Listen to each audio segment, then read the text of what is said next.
સ્પર્ધાત્મક પરીક્ષાની તૈયારી કરતા વિદ્યાર્થીઓની પ્રથમ પસંદગી એટલે આઈસી ક્લિક્સ, જ્યાં તમને મળે છે દરેક કોર્સના વિષયવાઇઝ વિડીયોઝ, ફ્રી મટીરિયલ્સ તથા દરેક પરીક્ષાને લગતી સંપૂર્ણ માહિતી. તો આજે જ ડાઉનલોડ કરો તમારા મોબાઈલ પર આઈસી ક્લિક્સ એપ અને તમારા મિત્રો સાથે પણ શેર કરો. નમસ્કાર વિદ્યાર્થી મિત્રો, આઈસીના યુટ્યુબ ચેનલ પર આપ સૌનું હાર્દિક સ્વાગત છે. મિત્રો, આજે આપણે જે ઇમ્પોર્ટન્ટ કરંટ અફેર્સના ટોપિક પર ચર્ચા કરવાના છીએ, સૌપ્રથમ એ ટોપિકનું લિસ્ટ છે.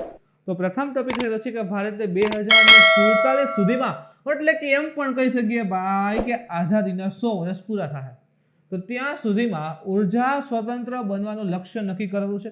તો એના ઉપર વાત કરીશું. સેકન્ડ છે પ્રધાનમંત્રી શ્રમ પુરસ્કાર. આ વખતે અલગ અલગ 3 કેટેગરીમાં આપવામાં આવેલા છે. 3 કેટેગરીમાં કેટલો કહેવાય ને કે પુરસ્કાર તરીકે કેટલી રકમ આપવામાં આવે છે એની પણ વાત કરશું. કોને અપાય છે એ પણ કરશું કે ભાઈ ખાનગી ક્ષેત્ર હોય કે પ્રાઇવેટ ક્ષેત્ર અથવા જાહેર ક્ષેત્રમાં એને મળે કે ના મળે એ રીતે. રામસરની યાદીમાં વધુ 4 ભારતીય વેટલેન્ડને ઉમેરવામાં આવેલા છે. એ સાથે જ ભારતની અંતર્ગત રામસર સંધિની અંતર્ગત ટોટલ 42 સ્થળ સમાવેશ હતા. એમાં 4 ઉમેરીને હવે ટોટલ 46 થઈ ગયા છે. ઇવન આપણા ગુજરાતના પણ સમાવેશ છે, તો આગળ વાત કરશું કયા રહેલા છે. અને કર્ણાટકમાં બલ્ક ડ્રગ પાર્કની જે છે એની માંગ ઉઠેલી છે. તો આ બલ્ક ડ્રગ પાર્ક શું હોય છે, ડ્રગ ફોર દવા, તો એની પણ વાત કરવાના છીએ. તો શરૂ કર્યો પ્રથમ ટોપિક રહેલું છે મિત્રો કે ભારતે 2047 સુધીમાં ઉર્જા સ્વતંત્ર એટલે કે એનર્જી ઇન્ડિપેન્ડન્ટ બનવાનું લક્ષ્ય નક્કી કરેલું છે. પ્રધાનમંત્રી નરેન્દ્ર મોદીએ 15મી ઓગસ્ટના રોજ દેશને સંબોધન કરતા 2047 એટલે કે એને કીધેલું હતું કે India has to take a pledge that it will be a energy independent by the year we celebrate the 100th year of independence. આઝાદીના 100મા વર્ષે એટલે કે 2047 સુધીમાં એનર્જી ઇન્ડિપેન્ડન્ટ બનવા માટે લક્ષ્ય ઉપર પ્રકાશ પાડેલો હતો. તો એનર્જી ઉર્જાને લઈને અન્ય દેશ ઉપર જે છે આપણે આધારિત નથી રહેવું. એનર્જી લઈને ઇન્ડિપેન્ડન્ટ, એમાં પણ સ્વતંત્ર બનવાની વાત માટેના આખા લક્ષ્ય જે છે એની વાત 15મી ઓગસ્ટ લાલ કિલ્લા ઉપરથી પ્રધાનમંત્રી નરેન્દ્રભાઈ મોદીએ કરેલી હતી. ભારત જે છે એ ઇલેક્ટ્રિક મોબિલિટી, ગેસ આધારિત અર્થતંત્ર અને પેટ્રોલમાં ઇથેનોલ મિશ્રણ દ્વારા ઉર્જા સ્વતંત્ર બનવાના લક્ષ્યને હાંસલ કરી શકે છે. જેમ કે આજે ડે બાય ડે તમે જો તો જે વાહનો રહેલા છે એમાં ગેસના ઉપયોગ વધી રહ્યા છે, પેટ્રોલમાં એથેનોલના મિશ્રણ વધી રહ્યા છે. તો કહી શકાય કે દેશ જે છે આગામી સમયમાં જે ઈંધણ આપણે આયાત કરીએ છીએ એના ઉપરની નિર્ભરતા રહેલી છે એ ધીરે ધીરે ઘટી શકે છે. પ્રધાનમંત્રીએ ભારતને હાઇડ્રોજન ઉત્પાદનનું કેન્દ્ર બનાવવાના લક્ષ્ય ઉપર પ્રકાશ પાડ્યો હતો. તમને યાદ હોય મિત્રો તો જે ભારત સરકારનું આ વખતનું બજેટ છે એમાં પણ હાઇડ્રોજન મિશનની વાત કરેલી હતી અને કરંટમાં પણ 2 થી 3 વાર હાઇડ્રોજન મિશન આવેલું છે અને મેં એની વાત પણ કરેલી છે. હાલ ભારત દર વર્ષે ઉર્જા આયાત પાછળ 12 લાખ કરોડ રૂપિયાનો થી વધુનો ખર્ચ કરે છે. વિચાર કરો, આપણે આયાત કરીએ છીએ બીજા દેશમાંથી, એટલે કોઈ ફ્રીમાં તો આપે નહીં, તો સામે આપણે ચૂકવતા પણ હશે. તો આપણે એટલે કે ભારત દેશ દર વર્ષે 12 લાખ કરોડ રૂપિયાથી પણ વધુનો ખર્ચ કરે છે ઉર્જાને આયાત કરવા માટે. તો ધીરે ધીરે ઇન્ડિપેન્ડન્ટ થઈ જશું ઉર્જાને લઈને, તો આ 12 લાખ કરોડ રૂપિયા દેશમાં બચશે અને અલગ અલગ યોજનામાં વાપરી શકાશે. ઉર્જા સ્વતંત્ર બનવાનો રોડમેપ, તો કે એમાં સમાવેશ કઈ કઈ વસ્તુ છે, તો કે અર્થતંત્રમાં કુદરતી ગેસનો વધતો ઉપયોગ છે. નેચરલ ગેસ રહેલો છે એનો મેક્સિમમ યુઝ કરવો, એટલે કે ઇન્ડસ્ટ્રીને બધું રહેલી છે તેનો ઉપયોગ જે છે વધારવો. આના સિવાય ઇન્ડિયામાં જે છે સીએનજી કમ્પ્રેસ્ડ નેચરલ ગેસ અને પીએનજી એટલે કે પાઇપ નેચરલ ગેસ એનું નેટવર્ક જે છે એ આખું સ્થાપિત કરવું. સીએનજી આપણે કહેતા ને વાહનમાં એમાં યુઝ થાય છે, તો બસ એના લઈને આખા નેટવર્ક જે છે સ્થાપિત કરવા અને બને તો પાઇપ નેચરલ ગેસ એટલે પીએનજી નું નેટવર્ક પણ ખૂબ જ વધારવાની વાત કરી છે. પેટ્રોલ અને ઇલેક્ટ્રિક મોબિલિટીમાં 20% ઇથેનોલનું મિશ્રણની પણ વાત અહીં ઉલ્લેખિત કરેલી છે. બરાબર, તો 20% ઇથેનોલનું મિશ્રણ પેટ્રોલમાં કરવામાં આવે તો વિચાર કરો કે 1 લીટરે 20% એડ કરે છે, એટલે કે 800 ml પેટ્રોલ આવે અને 200 ml ઇથેનોલ આવે. તો 1 લીટરે 200 ml બચે છે. તો ડેઈલીનું તો હજારો લાખો લીટર પેટ્રોલ યુઝ થાય છે. તો ખૂબ વધારે પેટ્રોલ જે છે એ બચી શકે છે અને એનાથી ફાયદો પણ થાય કે ઇથેનોલનું મિશ્રણ હશે તો જે ગ્રીનહાઉસ ગેસીસ ઉત્સર્જન થાય છે એ ઓછા પણ થશે, તો પર્યાવરણને પણ ફાયદો. ભારતે કોઈ હાલમાં સિદ્ધિ મેળવી, તો કે યસ, ભારતે લક્ષ્યાંક જે છે એ નક્કી કર્યાના ઘણા સમય પહેલા જ, બરાબર, તો 2023 લક્ષ્ય નક્કી કર્યા હતા એની પહેલા જ 100 ગીગાવોટ નવીનીકરણીય ઉર્જા ક્ષમતાનો લક્ષ્યાંક જે છે પૂરો કરી લીધો. તો કે ટાર્ગેટ નક્કી કરેલો હતો એની પહેલા જ જે કહેવાય ને કે ગોલ હતો એ અચીવ કરેલો છે. ભારતની ઉર્જા નીતિ ઉપર વાત કરીએ, એનર્જી પોલિસી ઓફ ઇન્ડિયા. તો ભારતની ઉર્જા નીતિ ઉર્જા ખાતને વિસ્તૃત કરવા અને પરમાણુ, સૌર અને પવન ઉર્જા જેવા ઉર્જાનો વૈકલ્પિક સ્ત્રોત વિકસાવવા પર ભારતના વધતા ધ્યાન દ્વારા વ્યાખ્યાયિત કરવામાં આવે છે. જે પુનઃ પ્રાપ્ય ઉર્જા સ્ત્રોત છે ને, પુનઃ પ્રાપ્ય ઉર્જા સ્ત્રોત, તો આના ઉપર જે છે વધારે ધ્યાન ભારત આપી રહ્યું છે. જેમ કે પરમાણુ, સૌર છે, પવન ઉર્જા છે, તો આના ઉપર ખાસ કહેવાય ને કે વોચ રાખીને બેઠું છે. જેમ કે પરમાણુમાંથી ખૂબ જ વધારે ઉર્જા મળે છે, સૌર ઉર્જા ક્યારે સમાપ્ત નથી થવાની, પવન ઉર્જા ક્યારે સમાપ્ત નથી થવાની. તો આ પ્રકારના વૈકલ્પિક સ્ત્રોત, જે પરંપરાગત હતા કોલસો, પેટ્રોલ, એની બદલે આવા વૈકલ્પિક સ્ત્રોત વિકસાવવા ઉપર ભારત જે છે વધારે ધ્યાન આપી રહ્યું છે. 2017 સુધીમાં ભારતે 63% એકંદર ઉર્જા આત્મનિર્ભર હાંસલ પણ કરી લીધેલી છે. યાદ રાખજો, 2017 ગઈ ત્યાં સુધીમાં કહેવાય ને કે ભારતે 63% એકંદર ઉર્જા આત્મનિર્ભરતા હાંસલ કરી લીધેલી પણ છે. સેકન્ડ જોઈએ તો ઇમ્પોર્ટન્ટ ટોપિક છે પ્રધાનમંત્રી શ્રમ પુરસ્કાર. તાજેતરમાં ભારત સરકાર દ્વારા વર્ષ 2018 માટેના પ્રધાનમંત્રી શ્રમ પુરસ્કારોની જાહેરાત જે છે કરવામાં આવેલી છે. તો 2018ના જે પુરસ્કાર તેની જાહેરાત કરી. આ વર્ષે પ્રધાનમંત્રીના લેબર એવોર્ડ એટલે કે જે કહેવાય ને શ્રમ પુરસ્કાર છે એ 3 કેટેગરીમાં આપવામાં આવ્યા છે. તો આ જો ઇમ્પોર્ટન્ટ, ખૂબ જ વધારે ઇમ્પોર્ટન્ટ ફેક્ટ થઈ ગયો ક્લાસ 3 માટે, તો ખૂબ જ અગત્યનો કહી શકાય કે કેટલી કેટેગરી છે. તો 3 કેટેગરી છે. 1 2 માં તો 3 કેટેગરી આપશે. તો યાદ રાખો કે જે શ્રમ એવોર્ડ છે 3 કેટેગરીમાં અપાયો છે. એમાં પહેલી કેટેગરી છે એનું નામ છે શ્રમ ભૂષણ એવોર્ડ. શું નામ છે? તો યાદ રાખો, શ્રમ ભૂષણ એવોર્ડ. અને આની અંતર્ગત 1 લાખ રૂપિયા જે છે એ રોકડ ઇનામ તરીકે આપવામાં આવે છે. બીજી કેટેગરીમાં તમે જો શ્રમવીર અથવા તો શ્રમ વિરાંગના, શ્રમવીર અથવા તો શ્રમ વિરાંગના બીજી કેટેગરીમાં, અને એમાં જે છે 60,000નું રોકડ ઇનામ આપવામાં આવે છે. અને ત્રીજી કેટેગરીની અંતર્ગત જે છે એ શ્રમશ્રી અથવા તો શ્રમદેવી, શ્રમશ્રી અથવા તો શ્રમદેવી, જો શ્રીદેવી નો થઈ જાય, શ્રમદેવી લખ્યું છે. તો 3 કેટેગરી: શ્રમ ભૂષણ, સેકન્ડ છે શ્રમવીર અથવા તો શ્રમ વિરાંગના, શ્રમશ્રી અથવા તો શ્રમદેવી એવોર્ડ. તો એની અંતર્ગત પ્રત્યેકને જે છે 40,000નું રોકડ ઇનામ જે છે આપવામાં આવે છે. તો આ વખતે પ્રધાનમંત્રી શ્રમ પુરસ્કાર જે છે 3 કેટેગરીમાં અપાયો છે. ખાસ ધ્યાનમાં રાખવાનું છે. અને કઈ કેટેગરીમાં કેટલું પુરસ્કાર છે એ પણ આપણે વાત કરી. પુરસ્કાર વિશે વધારે વાત કરીએ તો પ્રધાનમંત્રીના શ્રમ પુરસ્કારોનો ઉદ્દેશ્ય તો કે જાહેર અને ખાનગી બંને ક્ષેત્રે સંસ્થાઓમાં કામ કરતા લોકો દ્વારા કરવામાં આવેલા ઉત્કૃષ્ટ યોગદાનનું સન્માન કરવાનો છે. એટલે જો જાહેર લખ્યું છે એટલે પબ્લિક, એટલે કે ગવર્મેન્ટ પ્લસ પ્રાઇવેટ, બંને સેક્ટરની અંતર્ગત જે પણ સંસ્થાઓમાં લોકો જોડાયેલા છે અને લોકોનું જે ઉત્કૃષ્ટ યોગદાન રહેલું છે સંસ્થા પ્રત્યે, તો એને સન્માનિત કરવા માટે આ એવોર્ડ જે છે પ્રધાનમંત્રી શ્રમ પુરસ્કાર આપવામાં આવે છે. આ પુરસ્કારો ઔદ્યોગિક વિવાદ અધિનિયમ 1947માં વ્યાખ્યાયિત, 1947નો જે અધિનિયમ છે ઔદ્યોગિક વિવાદ અધિનિયમ, એમાં વ્યાખ્યાયિત હોય. આની સાથે જ કેન્દ્ર તથા અને રાજ્ય સરકારોના ખાતાકીય ઉપક્રમો હોય. કેન્દ્ર સરકારનો હોય તો હાલે, રાજ્ય સરકારનો હોય તો ઠીક છે. કેન્દ્ર અને રાજ્યના જાહેર ક્ષેત્રના ઉપક્રમો હોય, પબ્લિક સેક્ટર હોય, અને ખાનગી ક્ષેત્રમાં નિયુક્ત અને કાર્યરત ઓછામાં ઓછા 500 કામદારોને આપવામાં આવે છે. તો જુઓ, આ પુરસ્કાર આપણે 3 કેટેગરી જોઈ હતી, પણ 3 કેટેગરીમાં એક એમ નહીં, ટોટલ જે છે 500 જેટલા કામદારોને આ પુરસ્કારથી સન્માનિત કરવામાં આવે છે. પાત્રતા કોને મળે છે?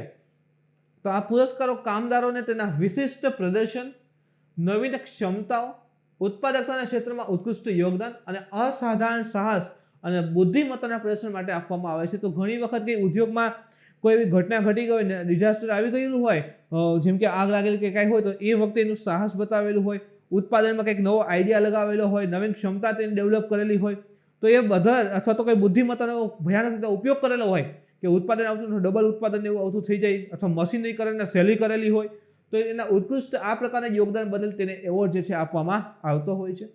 આ એવા કામદારોને પણ આપવામાં આવે છે કે જેમને નોંધપાત્ર વિવેક અને અસાધારણ હિંમત દર્શાવી છે અને એમની ફરજ બજાવવામાં કર્તવ્ય નિષ્ઠા સાથે પોતાનું જીવન સમર્પિત કર્યું છે. સો એ લોકોને પણ કહેવાય ને કે એને આપવામાં પણ આવે છે.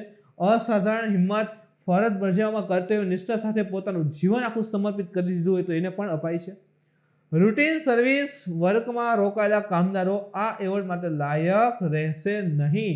તો જો આ ખાસ ધ્યાનમાં રાખવું, પ્રશ્નમાં આવા જ આવે, રહેશે અથવા તો રહેશે નહીં. તો આમાં યાદ રાખજો કે રેટિન એટલે કે ડેઈલી જે વર્કમાં રોકાયેલા કામદાર હોય, ડેઈલી જે વર્કમાં રોકાયેલા કામદાર છે, સામાન્ય રીતે પછી સવારે ઉઠીને કામ કરું, સાંજે ઘરે જાઉં, બસ આ રીતના હોય તો એ જે છે આના માટે લાયક હોતા નથી. એમાં કંઈક એને નવીન કરેલું હોવું જોઈએ ભાઈ. આ બધામાં જો અલગ અલગ એના સેક્ટર આપેલા છે, એમાં કંઈક નવું દર્શાવેલું હોય તો એને જે છે પ્રાપ્ત થતો હોય છે. ત્રીજો મુદ્દાની વાત કરીએ તો રામસરની યાદીમાં વધુ 4 ભારતીય વેટલેન્ડ્સને ઉમેરવામાં આવેલા છે. તો રામસર યાદીમાં ભારતમાંથી વધુ 4 વેટલેન્ડને ઉમેરવામાં આવ્યા અને રામસર કન્વેન્શન જે છે, બરાબર, એના મુજબ વૈશ્વિક મહત્વની વેટલેન્ડ તરીકે ઓળખ જે છે એ ચારેયને જે છે આપવામાં પણ આવી છે. તો કયા 4 રહેલા છે? તો ભારતમાં 1 ડઝનથી પણ વધુ, એટલે કે 12 થી પણ વધુ લુપ્ત થતી હોય અથવા તો લુપ્ત થવાને આરે હોય, એટલે કે લુપ્ત થઈ રહી છે અથવા તો હવે સાવ લુપ્તની નજીક પહોંચી ગયેલ છે, આવી પક્ષીઓનું પ્રજાતિઓનું ઘર રહેલું છે. 12 અથવા તેનાથી વધારે પ્રજાતિ લુપ્ત થવાની નજીક પહોંચી ગઈ છે અથવા તો લુપ્ત થઈ રહી છે, તો એવી પ્રજાતિઓના પક્ષીઓનું ઘર છે. હવે એમાં 4 નવી સાઇટ્સનો જે ઉમેરો થયો છે, એમાં તો ગુજરાતના 2 અને હરિયાણાના 2, એમ જ યાદ રાખો.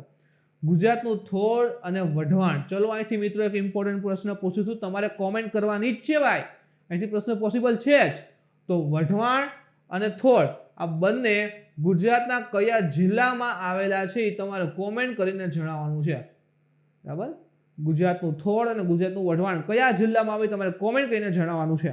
એ રીતે હરિયાણાનું સુલતાનપુર છે અને હરિયાણાનું જે ભીંડવા પણ રહેલું છે. તો આ ચારેય નવી રામસર કન્વેન્શનની અંતર્ગત કહેવાય કે ઇમ્પોર્ટન્ટ ધરાવતા સ્થળ જાહેર કરાયા છે. તો આ સ્થળો જે રહેલા હતા 4, લુપ્ત થઈ રહેલા ઇજિપ્તિયન ગીધ, એટલે કે ઇજિપ્તિયન વલ્ચર કહીએ ને, ઇજિપ્તના ગીધ છે. આના સિવાય સોસિએબલ લેપવિંગ છે, શેકર ફાલ્કન છે અને ડાલ્મેટિયન પેલિકન છે. તો એના પક્ષીઓના ઘર રહેલા છે. આ પક્ષીઓ છે એક પ્રકારના, અને એના શું રહેલા છે? ઘર રહેલા છે. આ 4 સ્થળ. હવે એની સંખ્યા જોઈએ તો તમને કીધું કે ભાઈ 42, અત્યાર સુધી ઇન્ડિયામાં 42 રામસર હતી અને 4 નવી ઉમેરી છે. તો ટોટલ કેટલી થઈ ગઈ છે? ટોટલ 46 રામસર સાઇટ હવે ભારતમાં થઈ ગયેલ છે. 46 રામસર સાઇટનો જે ક્ષેત્ર રહેલું છે એનો ટોટલ કરીએ તો યાદ રાખો 10,83,322, 10,83,322 હેક્ટર વિસ્તાર રહેલો છે. રામસરની યાદી શા માટે બનાવવામાં આવી? શું જરૂર હતી આ યાદીની ભાઈ? તો રામસર સૂચિની રચના વેટલેન્ડના આંતરરાષ્ટ્રીય નેટવર્કને વિકસાવવા અને જાળવવાના ઉદ્દેશ સાથે કરવામાં આવી હતી. વેટલેન્ડ કેવો વિસ્તાર છે એ પણ ડાઉટ છે કે આર્દ્રભૂમિ અથવા તો વેટલેન્ડ, તમ પાણી ભરેલો હોય, કાદો કીચડ હોય, પાણી ભરેલું રહેતું હોય સતત, એવો વિસ્તાર હોય, એટલે નાનું ખાબોચિયું મોટા પાયે હોય તો એને શું કહેવાય? વેટલેન્ડ કહેવાય છે. અને બાયોડાયવર્સિટી જૈવિકતા ખૂબ જ વધારે હોય, ખૂબ જ વધારે હોય. તો એવા વિસ્તારમાં જૈવિકતા ખૂબ જ વધારે મળતી તો સંરક્ષણ કરવું ખૂબ જ જરૂરી છે. એટલા માટે આ વેટલેન્ડ સાઇટ જાહેર કરવાતી હોય છે. તો આ પ્રકારનું જે છે વેટલેન્ડ્સ હોય એને આંતરરાષ્ટ્રીય નેટવર્કને વિકસાવવા માટે અને એની જાળવણી કરવા માટે જાહેર કરવામાં આવે છે. અને ખાસ કરીને જૈવિક વિવિધતા જે રહેલી છે એને જાળવવા અને એનું જે ઇકોસિસ્ટમના ઘટકો, પ્રક્રિયા હોય અને લાભ જે છે અને જે માનવ જીવન એનાથી લાભ પ્રાપ્ત થાય છે એ જાળવી રાખવા માટે મહત્વપૂર્ણ છે. જેટલી બાયોડાયવર્સિટી હશે, જેટલી જૈવ વિવિધતા હશે, એટલું કુદરત સારી રીતે રહી શકે છે.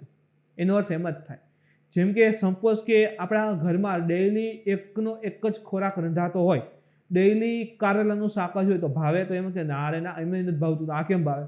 તો એ મુજબની વાત છે. તો કુદરતમાં જેટલી જૈવ વિવિધતા હશે એટલી કુદરત સરસ રીતે ડેવલપ થશે અને એનો ફાયદો જે છે મનુષ્યને પણ મળવાનો છે. તો આ જે રામસર સ્થળ હોય ત્યાં ખૂબ જ વધારે બાયોડાયવર્સિટી હોય, જૈવ વિવિધતા ખૂબ જ વધારે, તેનું સંરક્ષણ કરશું તો એ ફાયદો કુદરતને મળશે, એના દ્વારા આપણને પણ પ્રાપ્ત થવાનો જ છે. ભીંડાવાસ વન્ય પ્રાણી અભયારણ્ય 4 હતા ને, તો 4 પર થોડું ઘણું નજર પણ કરી લઈએ. હરિયાણાની સૌથી મોટી વેટલેન્ડ સાઇટ છે, યાદ પણ રાખજો, ભીંડાવાસ વન્ય પ્રાણી અભયારણ્ય હરિયાણાની સૌથી મોટી વેટલેન્ડ સાઇટ. માનવ નિર્મિત તાજા પાણીની આ વેટલેન્ડમાં જો મનુષ્યએ બનાવેલી છે, કૃત્રિમ છે આખી આ વેટલેન્ડ. આમાં 250 થી વધુ પક્ષીઓની પ્રજાતિઓનો સમાવેશ થાય છે. પક્ષીની પ્રજાતિઓમાં આરામ કરવા અને સ્થાયી થવા માટે આખું વર્ષ આ અભયારણ્યનો ઉપયોગ કરે છે. તો ત્યાં આમ કહેવાય ને, પ્રવાસી પક્ષીઓ તો આરામ કરવા માટે અથવા તો એ વિસ્તારમાં જે છે પછી સ્થાયી થવું હોય એને, તો એના માટે અભયારણ્યનો ઉપયોગ જે છે કરતા હોય છે. તેમાં સ્ટેપી ઈગલ, લુપ્ત થતી ઇજિપ્તિયન ગીધ છે, બ્લેક બેરી ટર્ન છે, ફિશ ઈગલ છે, તો એવી 10 થી વધુ વૈશ્વિક સ્તરે લુપ્ત પ્રજાતિઓનું પણ સમર્થન આપે છે. વૈશ્વિક સ્તરે લુપ્ત થતી હોય એટલે કે આખા વિશ્વમાં હરેક જગ્યાએથી લુપ્ત થઈ રહી છે એવી ટોટલ 10 જેટલી પ્રજાતિઓ રહેલી છે આ ભીંડાવાસની અંતર્ગત, એને પણ આમાં સમાવેશ કરે છે, એના બચાવને પણ આમાં સમર્થન આપવામાં આવે છે. સુલતાનપુર નેશનલ પાર્ક, બરાબર, તો વાત કરી હરિયાણામાં. હરિયાણાનો આ ઉદ્યાન નિવાસી, શિયાળાના સ્થળાંતર અને સ્થાનિક સ્થળાંતરિત જળ પક્ષીઓ માટે 220 થી વધુ પ્રજાતિઓને સહાય પૂરી પાડે છે. તો કહેવાય ને પ્રવાસી પક્ષીઓ હોય, ત્યાંના મૂળ સ્થળાંતરિત આસપાસના વિસ્તારમાંથી આવતો કે ત્યાંના મૂળ જ હોય, સ્થાનિક પક્ષીઓ હોય, તો અંદાજિત 220 જેટલી પક્ષીઓની પ્રજાતિ છે એને સહાય પૂરી પાડે છે આ રહેવાને એના માટેની. થોર લેક વાઇલ્ડલાઇફ અભયારણ્ય, તે ગુજરાતમાં મધ્ય એશિયાઈ ફ્લાયવે ઉપર આવેલ છે. હવે ઘણા સમય પહેલા ફ્લાયવે કરંટમાં આવેલા હતા. પક્ષીઓ જે છે ને પ્રવાસી પક્ષી હોય ને એટલે એનો વિસ્તાર ફિક્સ હોય કે આ વિસ્તારમાંથી ઉડીને આ વિસ્તારમાં જતા હોય. જેમ કે સાઇબેરિયાથી ઉડીને આપણે ભારત ઉપર થઈ અને આફ્રિકા વિસ્તારમાં જતા હોય, તો મધ્ય એશિયન ફ્લાયવે, આવા ફ્લાયવે આવેલા છે. તો મધ્ય એશિયન ફ્લાયવે ઉપર જે છે આ થોર લેક આવેલું છે. 320 થી વધુ પક્ષીઓની પ્રજાતિઓ અને 30 થી વધુ લુપ્ત થતી વોટરબર્ડ પ્રજાતિઓ કે જે ગંભીર રીતે જોખમમાં મુકાયેલ સફેદ પાંખવાળા ગીધ છે, કેટલાક ઉદાહરણ છે, સફેદ પાંખવાળા ગીધ છે, લેફિન છે, સામાન્ય પોચાસ છે, તો એને બચાવવા માટે સમર્થન આપે છે. ગંભીર રીતે જોખમમાં મુકાયેલા હોય એવા કહેવાય ને ક્રિટિકલી એન્ડેન્જર્ડ, તો એ બધી લુપ્ત થતી પ્રજાતિ છે, અંદાજિત 30 જેટલી ગંભીર રીતે સંકટમાં અથવા તો જોખમમાં હોય એવા પક્ષીઓ રહેલા છે. બધાના સંરક્ષણની વાત જે છે આમાં કરવામાં અથવા તો એને બધાને સંરક્ષણ જે છે આમાં આપવામાં આવે છે. વઢવાણ વેટલેન્ડની વાત કરીએ. ગુજરાતમાં આંતરસ્તરે મહત્વપૂર્ણ વેટલેન્ડ છે અને તે તેના પક્ષી જીવન માટે પ્રખ્યાત છે કારણ કે મધ્ય એશિયન ફ્લાયવે ઉપર છે. આ પણ આખું ગુજરાત છે ને, આખું ગુજરાત એ મધ્ય એશિયન ફ્લાયવે ઉપર જ આવે, એટલે ગુજરાતનું કોઈ પણ આપે ને તો આમાં જ આવશે. એના ઉપર સ્થળાંતરિત કરતા સ્થળાંતરિત વોટરબર્ડ્સ એટલે પાણીના જે પક્ષીઓ હોય ને એને શિયાળામાં રોકવા માટે જગ્યા જે છે પ્રદાન કરે છે. શિયાળામાં તમે જો સાઇબેરિયાની સાઈડ બહુ ઠંડો હોય, આમ ઉત્તરમાં રશિયા પાસે શિયાળા બહુ ઠંડા થઈ ગયા હોય, દિવસે પક્ષીઓને ટકી ના શકે એટલે પક્ષીઓ શું કરે, મુસાફરી કરે, સ્થળાંતર કરે, અને એ સમયે આપણા ગુજરાત ઉપર થઈને આમ જતા હોય તો ઘણી વખત જે છે આપણા ગુજરાતમાં એ રોકાઈ પણ જાય છે. તો એના માટે કહેવાય ને કે રોકવા માટે જગ્યા આપે છે અને 80 થી વધુ પ્રજાતિ આ વિસ્તારમાં જે છે એ સમાવેશ પણ રહેલી છે. એના પછી કર્ણાટકમાં બલ્ક ડ્રગ પાર્કની જે છે માંગણી ઉઠેલી છે. તો કર્ણાટક દ્વારા કેન્દ્ર સરકારની જે બલ્ક ડ્રગ પાર્ક સ્કીમ રહેલી છે ને એની હેઠળ, હવે આ સ્કીમ શું છે, એમાં શું કરવામાં આવે છે, સરકાર શું ફાયદો આપે છે એ પણ જોશું. તો બલ્ક ડ્રગ પાર્ક સ્કીમ હેઠળ યાદગીર જિલ્લો જે કર્ણાટકમાં આવેલો છે, તો આ યાદગીર જિલ્લામાં એક બલ્ક ડ્રગ પાર્કની સ્થાપના માટે કેન્દ્ર પાસેથી પરવાનગી માંગી છે. તો કર્ણાટક સરકારે કેન્દ્ર પાસેથી પરવાનગી માંગી કે અમારે ત્યાં યાદગીર જિલ્લામાં એક બલ્ક ડ્રગ પાર્ક જે છે એની સ્થાપના કરાવો અથવા તો એના માટે મદદ કરે એમ. હવે એકચ્યુઅલી આ બલ્ક ડ્રગ અથવા તો એપીઆઈ એટલે કે એક્ટિવ ફાર્માસ્યુટિકલ ઇન્ગ્રેડિયન્ટ્સ હોય છે શું? બલ્ક ડ્રગ ને સક્રિય દવા સામગ્રી એપીઆઈ એટલે કે એક્ટિવ ફાર્માસ્યુટિકલ ઇન્ગ્રેડિયન્ટ્સ એટલે કે એપીઆઈ તરીકે પણ ઓળખવામાં આવે છે. આપણે કહીને આખી દવા હોય ને, ટીકડી આપણે જોતા હોય, ટીકડીમાં એક એવો ઘટક હોય જે સૌથી વધારે સક્રિય હોય, જે મૂળ દવા કહેવાય કે એ જ પીવાની હોય સાચી એમ. આ તો કેવી આખી ટીકડી સરસ મજાની બનાવી નાખે એટલે આપણે મજા આવે એમ. તો તે દવા અથવા દવાઓનો મુખ્ય ઘટક હોય, દવા હોય ને આપણે કહેતા હોય કે આ પગ દુખે ને આ દુખે ને શરદી થઈ ગઈ, તો મુખ્ય ઘટક હોય કે જે આપણે ઈલાજ કરે એમ.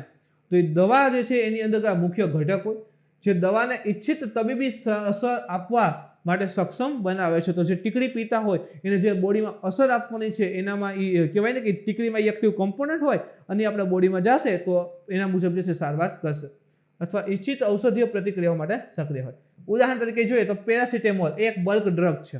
સમજો આ ખાસ. આપણે એમ કહેતા કે પેરાસિટેમોલ પી લ્યો એટલે તાવ શરદી જે હોય તો હરકું થઈ જાય. એકચ્યુઅલી પેરાસિટેમોલ છે શું? તો પેરાસિટેમોલ એક બલ્ક ડ્રગ્સ છે. એ એક એક્ટિવ કમ્પોનન્ટ છે, એપીઆઈ છે. હવે આપણે જે પેરાસિટેમોલ પીતા હોઈએ ને એમાં શું હોય કે જે શરીરનો દુખાવો અને તાવને દૂર કરે છે. તો એ પેરાસિટેમોલ જે છે એને બાઇન્ડિંગ એજન્ટ અથવા તો સોલ્વન્ટ્સ સાથે ભેળવીને અંતિમ ઔષધિ પ્રોડક્ટ એટલે કે દર્દીના સેવન માટેની ટેબ્લેટ, કેપ્સ્યુલ અથવા સિરપ તરીકે તૈયાર કરે. તો પેરાસિટેમોલ એક એક્ટિવ કમ્પોનન્ટ છે, કોઈ એક દવા છે. હવે સીધું તો આમ કહેવાય ને કે હવે એક પેરાસિટેમોલ આપણે જોતા ટીકડી દેખાતી હોય, પણ એ જે ટીકડી છે ને ભાઈ એની સાથે કંઈક મિક્સ કરેલું હોય. પેરાસિટેમોલ સાથે કંઈક પદાર્થ મિક્સ કરે છે અને એ આખી એક ટીકડી બનાવે અને આપણે પીતા હોય, એટલે આપણને શું થાય કે વાંધો આવે નહીં. તો ખાલી જે આખી દવા હોય એમાં કંઈક એક્ટિવ કમ્પોનન્ટ હશે, એ એક્ટિવ કમ્પોનન્ટને આપણા શરીરની અંદર મોકલવું હોય તો એના માટે એક આખું તૈયાર તો જોઈએ ને, કે કવર તો જોઈએ ને, કે જેના દ્વારા લઈ જાવું. તો એ રીતે આખી ટીકડી હોય છે, એને કહેવાય છે બાઇન્ડિંગ એજન્ટ અથવા તો સોલ્વન્ટ્સ. અને એ આખી અંતિમ ટીકડી અંતિમ ઔષધ તૈયાર કરે છે, આપણે પીતા હોઈએ છીએ. એટલે પેરાસિટામોલ પી તો સફેદ કલરની કેવી હોય એ આપણે પી જાય, એટલે એ શું કરે, સફેદ કલરનું ઉપરનું પડ ને હોય તો સાથે મિશ્ર હોય એમને ખાલી, અંદર જે ઓરિજિનલ હશે પેરાસિટામોલ કમ્પોનન્ટ હશે એ આપણે પેટમાં જાય, ઓગળશે અને જે છે આપણને કહેવાય ને કે દવા તરીકે છે, ઔષધ તરીકે ઉપયોગમાં આવશે. એપીઆઈ કેવી રીતે બનાવવામાં આવે છે? આ એક્ટિવ કમ્પોનન્ટ પેરાસિટામોલ હતો, આપણે એક્ઝામ્પલ તરીકે લીધું, કેમ બને? તો સક્રિય દવા સામગ્રી અર્થાત એપીઆઈ વિવિધ રસાયણો અને દ્રાવકો દ્વારા સંખ્યાબંધ પ્રતિક્રિયાઓ દ્વારા તૈયાર કરવામાં આવે છે. તો અલગ અલગ કેમિકલ છે, દ્રાવક છે, એનો ઉપયોગ કરે, ઘણા બધા કેમિકલ ટેસ્ટ કરે, પ્રક્રિયાઓ કરાવે અને અંતે જે છે જે કહેવાય ને કે સફળ નીવડે કે આ ભાઈ અસર કરશે તે રીતે તૈયાર થતું હોય છે. એપીઆઈ તૈયાર કરવાની પ્રક્રિયામાં વિવિધ પ્રતિક્રિયાઓમાંથી પસાર થતા પ્રાથમિક રસાયણો અથવા મૂળભૂત કાચા માલને મુખ્ય પ્રારંભિક સામગ્રી એટલે કે કેએસએમ કી સ્ટાર્ટિંગ મટીરિયલ કહેવામાં આવે છે. સમજો કેએસએમ કોને કહેવાય? તો એપીઆઈ એટલે કે એક્ટિવ કમ્પાઉન્ડ આખો તૈયાર કરવો છે, એના માટે અલગ અલગ પ્રતિક્રિયાઓમાંથી પસાર થતા જે પ્રાથમિક રસાયણો હશે અથવા મૂળભૂત જે કાચો માલ છે એને મુખ્ય પ્રારંભિક સામગ્રી. આપણે શું કીધું કે ભાઈ પેરાસિટામોલ બનાવી છે, આને યાદ રાખો એટલે ભૂલાય ક્યારે.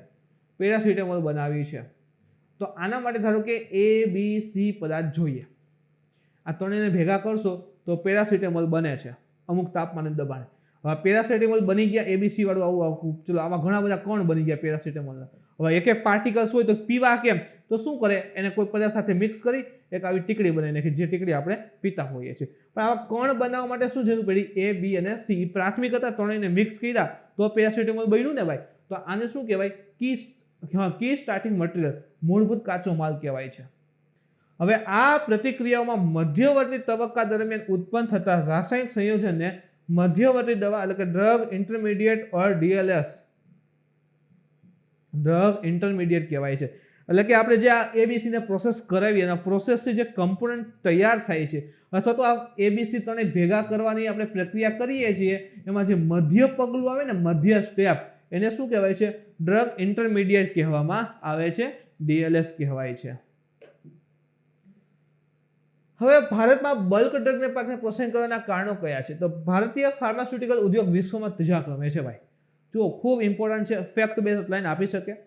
ભારતીય ફાર્માસ્યુટિકલ એટલે કે દવાનું જે ક્ષેત્ર છે એ વિશ્વમાં કેટલામાં ક્રમે છે? ત્રીજા સ્થાને છે. પરંતુ આ ઉદ્યોગની સક્રિય દવા સામગ્રી એપીઆઈ છે, ડીએલએસ છે અને કેએસએમ છે, એની આયાત માટે અન્ય દેશો ખાસ કરીને ચીન ઉપર આધારિત છે.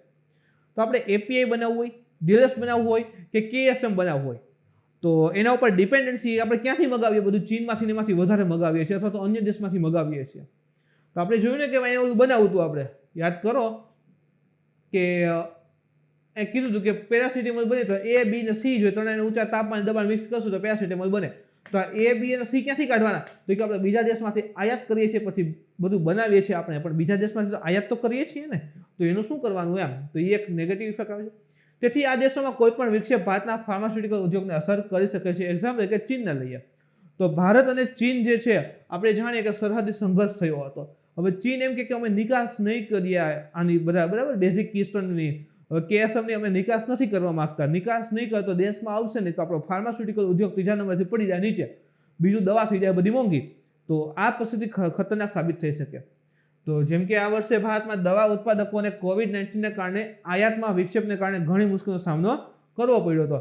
હવે કોવિડ-19માં શું થયું સમજો ખાસ, કે કોવિડ-19 સિચ્યુએશન હતી, વિશ્વ આખામાં લોકડાઉન સ્થિતિ હતી, એટલે કે અન્ય દેશોમાંથી કાંઈ આવતું નહોતું, જાતું નહોતું.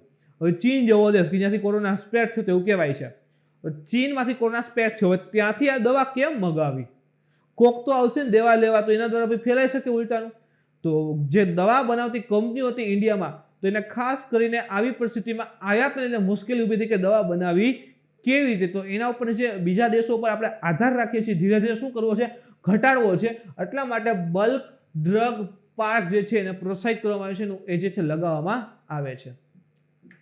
ભારત દ્વારા આ અંગે લેવામાં આવી રહેલા પગલાં કયા કયા છે? તો વધુ આત્મનિર્ભરતાની જરૂર છે, બીજા ઉપર છે ડિપેન્ડન્સી છે એ ઘટાડવાની જરૂર છે. જેમ કે આ વર્ષે જૂનમાં ફાર્માસ્યુટિકલ વિભાગ દ્વારા દેશમાં ત્રણ બલ્ક ડ્રગ પાર્કને પ્રોત્સાહન આપવા માટે એક યોજનાની જાહેરાત કરવામાં આવી હતી.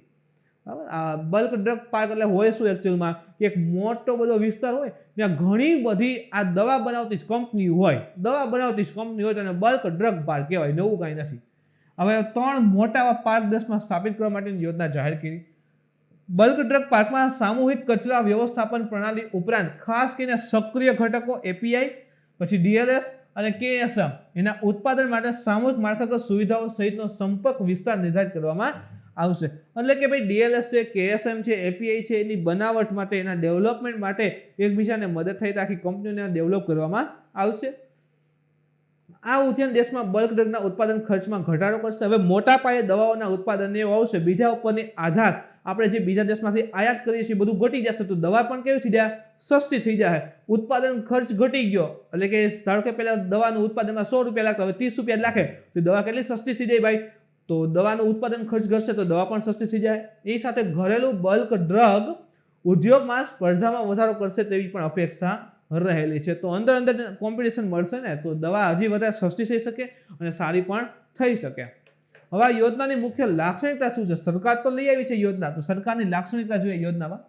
તો યોજના સામૂહિક માળખાગત સુવિધાઓના નિર્માણ માટે એક વખતની ગ્રાન્ટ, જો એક જ વાર આપશે તો એક વખતની ગ્રાન્ટ સહાય પૂરી પાડીને દેશમાં 3 બલ્ક ડ્રગ પાર્ક સ્થાપવા માટે ટેકો આપશે. સરકારે કીધું કે અમે 3 સ્થાપવા માટે ટેકો આપવાના છીએ, તો એમાંની એક જ વખત આપશે. એટલે કે 3 આપણે સ્થાપવા છે, 3 પાર્ક. જેમ કે ચલો આપણે સપોઝ કરીએ ગુજરાત છે, એક કર્ણાટક લઈએ અને એક મહારાષ્ટ્રમાં લઈએ, ચલો આજે આપણે ધારેલા છે, તો 3 રાજ્યમાં એક એકની સ્થાપના કરવી છે, તો સરકાર જે છે 3ને એક વાર જે છે ટેકો કરશે. સામૂહિક માળખાગત સુવિધાના નિર્માણ માટે ખર્ચવામાં આવેલી કુલ રકમના 70% ગ્રાન્ટ ઇન એડ તરીકે પૂરી પાડવામાં આવશે. સપોઝ ધારવાનું છે કે ગુજરાતમાં આપણે પ્લાન્ટ સ્થાપવો છે અને 1000 કરોડનો ખર્ચો થાય છે. ચલો ભાઈ 2000 કરોડનો ખર્ચો થયો, 2000 કરોડનો ખર્ચો થયો છે, તો એના અંદાજે 70% પૈસા જે છે as a grant in add તરીકે સરકાર જે છે પૂરી કરશે, કેન્દ્ર સરકાર પૂરી પાડશે, બરાબર, જે તે રાજ્યમાં. હવે આ જ જો પાર્ક પહાડી રાજ્ય હોય, લાઈક હિમાચલ પ્રદેશ નહીં બધા, તો એ વિસ્તારમાં 90% આપશે સરકાર, કેન્દ્ર સરકાર, સેન્ટ્રલ ગવર્મેન્ટ. તો અન્ય રાજ્યમાં જે છે ખાસ કરીને ભાઈ 70%, પહાડી રાજ્યમાં 90%ની વાત કરેલી છે ગ્રાન્ટ ઇન એડમાં. કેન્દ્ર સરકાર દ્વારા પાર્ક દીઠ મહત્તમ 1000 કરોડની રકમ આપવામાં આવશે. હવે સમજો ખાસ, જો આપણે શું વાત કરી કે ચલો આપણે ગુજરાતમાં એક પ્લાન્ટ સ્થાપવો છે અને 2000 કરોડનું ઇન્વેસ્ટમેન્ટ છે, તો આના 70% કેટલા થશે? તો કે 1400 કરોડ થાય. તો સરકાર કેટલા કરોડ સુધી આપશે? તો કે 1000 કરોડ સુધી સરકાર જે છે કેન્દ્ર સરકાર એ આપી શકે છે. એટલે 70%, અધરવાઇઝ તો કે 1000 કરોડ. સપોઝ કે આ પાર્કની સ્થાપના 1000 કરોડનો ખર્ચો હોતા પાર્કમાં, તો એના 70% એટલે કે અંદાજિત 700 કરોડ રૂપિયા જે છે કેન્દ્ર સરકાર આપે, તો 70% પૂરેપૂરા આપે. અધરવાઇઝ જે છે 1000 કરોડ જેટલા છે મેક્સિમમ સરકાર, કેન્દ્ર સરકાર as a grant in add તરીકે પૂરા પાડશે. કોઈ રાજ્ય બલ્ક ડ્રગ પાર્કના નિર્માણ માટે માત્ર એક જ સાઇટનો પ્રસ્તાવ કરી શકે છે. એટલે કર્ણાટક એમ ના કે અમારું બનાવો, એમ 3 અમારે લઈ લ્યો ના, કોઈ એક રાજ્ય ખાલી એક જ આખા રાજ્યમાં એક જ પાર્ક સ્થાપવાની જે છે અરજી કરી શકે, પ્રસ્તાવ કરી શકે છે, જેમાં 1000 એકરથી ઓછો વિસ્તાર ન હોવો જોઈએ. એટલે કે જે કહેવાય ને કે બલ્ક ડ્રગ પાર્ક સ્થાપિત કરવો છે ત્યાં ઓછામાં ઓછા 1000 એકર જમીન હોવી જોઈએ. ઓછામાં ઓછી 1000 એકર જમીન પ્રસ્તાવિત થશે અને પછી એ રાજ્ય માટે અથવા તો એ રાજ્ય જે છે એ વિસ્તારમાં બલ્ક ડ્રગ પાર્કની સ્થાપના માટે કેન્દ્ર સરકારને ભલામણ કરશે, કેન્દ્ર સરકાર બધું નક્કી કરે, પછી એને ગ્રાન્ટ મળે. પહાડી રાજ્યના કિસ્સામાં ન્યૂનતમ મર્યાદા કેટલી છે? તો કે 700 એકર જે છે રાખેલી છે, અધરવાઇઝ 1000 એકરથી ઓછી હોવી જોઈએ. એટલે જો આવી કન્ડિશન એક્ઝામમાં પૂછી લેશે ભાઈ 500 એકર છે, 1000 એકર છે, અથવા તો લખી નાખે તમામ રાજ્યો માટે 1000 એકર છે, તો વાક્ય ખોટું પડે, કારણ કે પહાડી માટે 700 એકર જ રાખેલી છે. તો મિત્રો આ હતું આજનું કરંટ અફેર્સ. આજના લેક્ચરમાં તમને કઈ ડાઉટ ક્વેરી હોય તો આપ કોમેન્ટ કરી જણાવી શકો છો. મિત્રો આજનો વિડીયો ગમ્યો હોય તો લાઈક કરો, શેર કરો, તમારા મિત્રો સુધી પહોંચાડવા કોશિશ કરો. કાલે ફરી મળીશું કંઈક આવા જ નવા ટોપિક સાથે મિત્રો. જય હિન્દ.